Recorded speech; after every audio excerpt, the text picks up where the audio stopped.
ekstrim.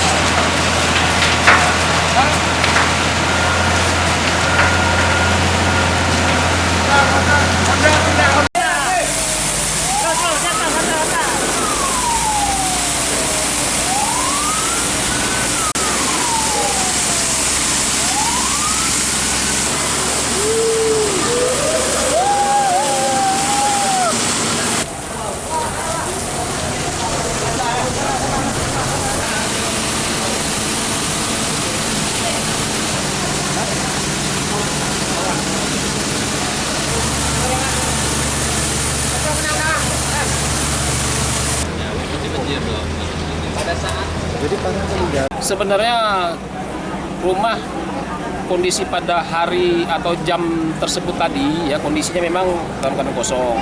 Tetapi rumah ini bertetangga dengan rumah di sebelahnya karena bersaudara ya.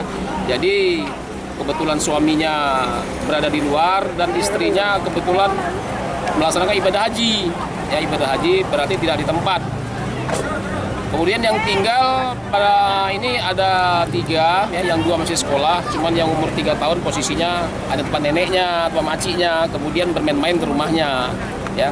Mungkin pada waktu itu pamannya tidak terkontrol sampai sedemikian. Itu masih diduga ya, masih diduga.